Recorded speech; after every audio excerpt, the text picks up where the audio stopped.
ฮะหมานเต็มนึงละตอนนกกระตุ้งหมานละมานี่นะได้เต็มละนกตัวเขาก็อยังนี่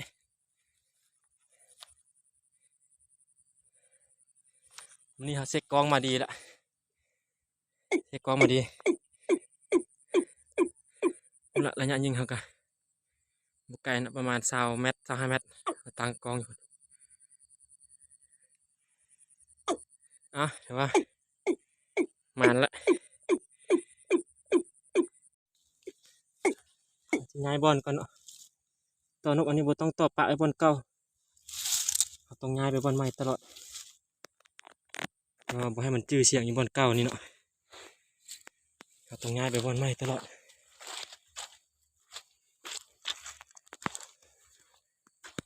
วันนี้เขาจะยับลงลุ่มเมื่อกี้มันไล่ตีเดียวอยู่พุ่น2 ตัวเนาะ2 ตัว3 ตัวมันไล่ตีเดียวเลยค่ำเลยดิเปิดตัวต่อตัวนี้5 คนเดินจะเข้ามาพุ่นวินอยู่พุ่นละ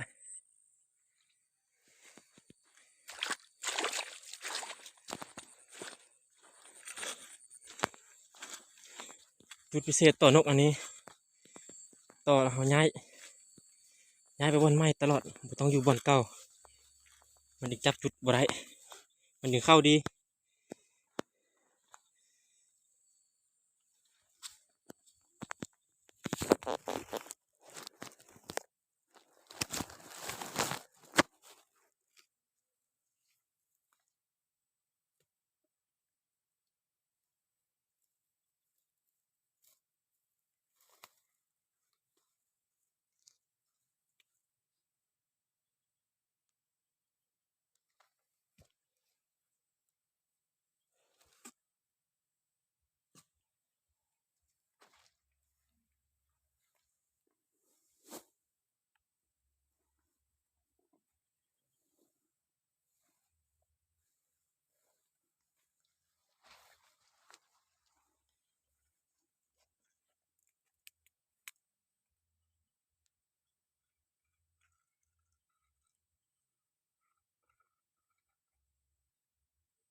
เขาจะย้ายบอลใหม่หมานเต็มนึงละแล้ววันนี้เขาตั้งกองคักว่าแล้วเนาะมันทด7-8 ลูกพุ่นขึ้นแล้วพุ่นละตัวนึงขึ้นพุ่นละ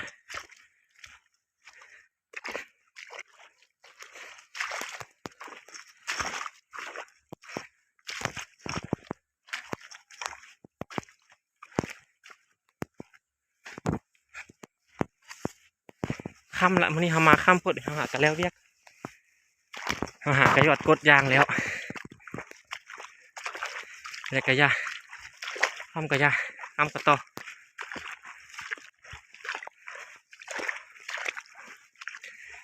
เป็น6 โมงครึ่งแล้วเนาะลองต่อตอนค่ำเบิ่ง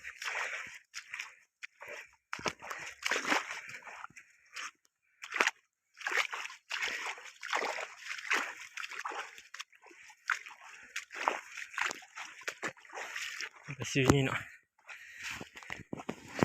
เอานกต่อไปวางก่อน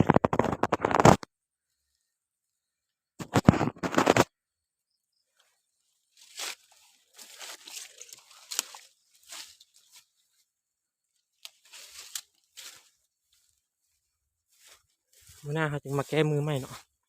วันนี้ทำมาเสียค่ำพวก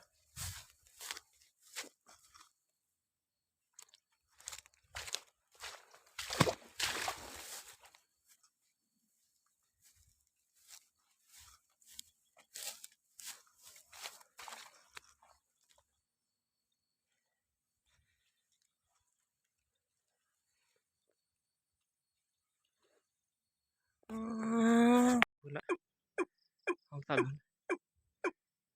ต่อกับปลานี่มาบ่ค่ำละ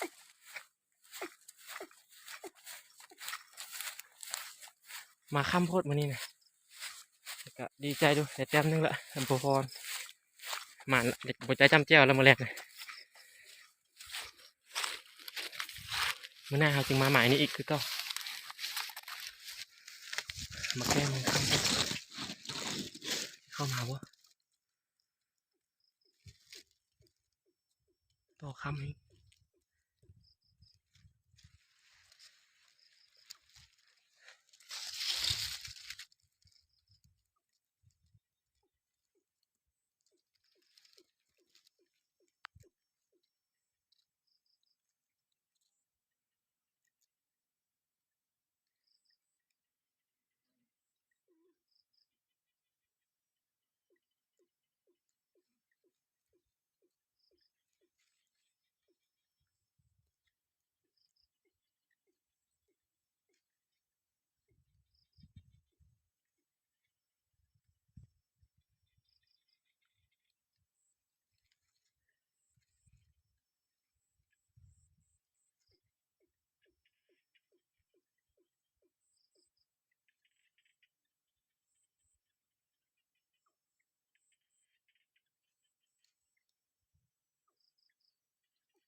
คำโพดแล้ววันนี้นะมาคำโพด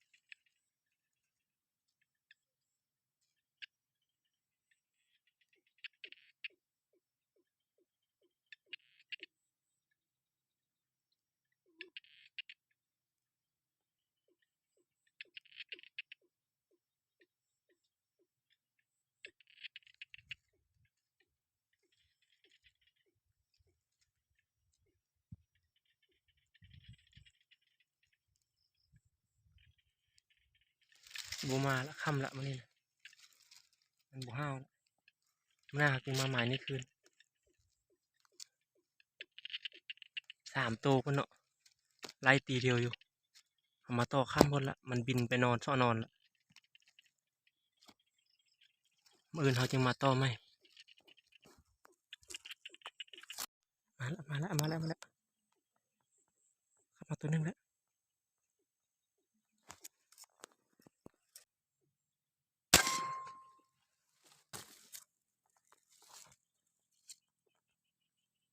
เรียบร้อย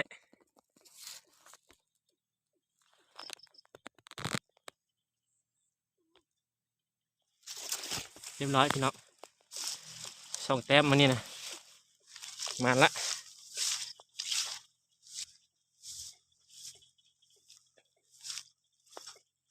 ปั๊บ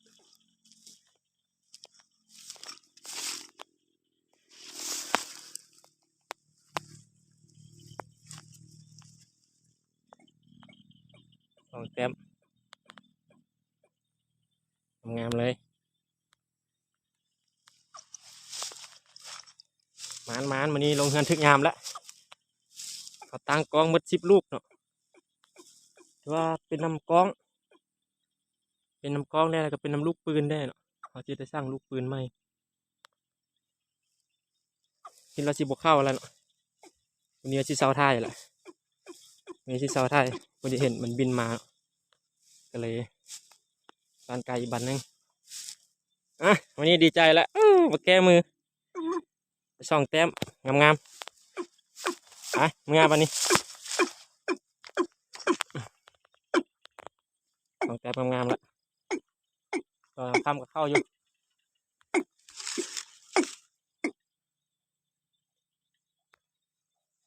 เสียงต่อตัวนี้ก็ถือว่าเข้าดีอยู่เนาะเสียงต่อนกอีลุม2,000 ต่อ 2เนาะสำคัญก็มีหุ้นเนาะมีหุ้นใส่นำหุ้นมันก็เฮากระทากไม้เฮ็ดเอาเนาะทากเฮากระทาสีแล้วก็แต่งหอนแต่งซบมันใส่ให้มันคือนกเดี๋ยวว่าจบกันซ้ำนี้เนาะ2แต้ม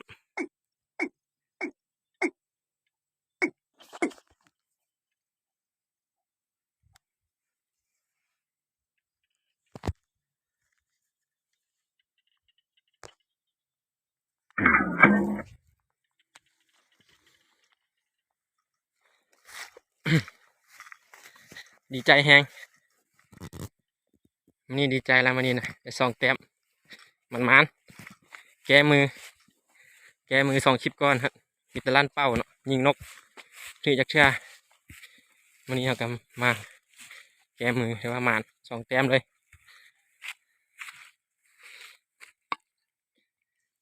100เฮา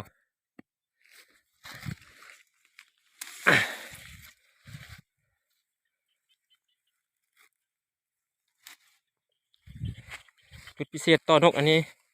ถ้าเรายิงได้แต้มแล้วเราต้องย้ายบอลใหม่เนาะบ่ต้องต่ออยู่บอลเก่าถ้าต่ออยู่บอลเก่าแล้วมันจะหูเสียงมันจะบ่เข้า2แต้มเบาๆ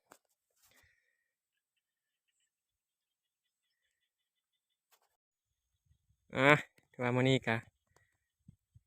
มันหมานเนาะ2แต้มเบาๆแก้มือดีใจแฮงแล้วมื้อนี้2แต้ม2 คลิปก่อนนั้นเราไปต่อถือว่ายิงบ่ถึกเนาะนกเข้าฮอด2ตัวพุ่นบอลเดียวมื้อนี้มาต่อบอลใหม่เนาะทงทางใหม่ก็เลยหมาน2แต้มเอาต่อแต้มหนึงหั่นอยู่เทิงพุ่นเนาะยิงตัวนั้นได้แล้วเราก็ลงมาลุ่มพี่มาต่ออยู่ท้องนาตัวใหญ่ๆที่มันมีหนองมีอันนั้นถือว่าค่ำๆแล้วเนาะเมื่อกี้เราต่อสิว่าสิบ่เข้าแล้วถ้าจนที่เสาท้ายคลิปแล้วเนาะมีตัวหนึงเห็นมันบินมาเราก็ยิงเลยถือว่าได้2แต้มเบาๆบ่เสียเที่ยวมื้อนี้นะ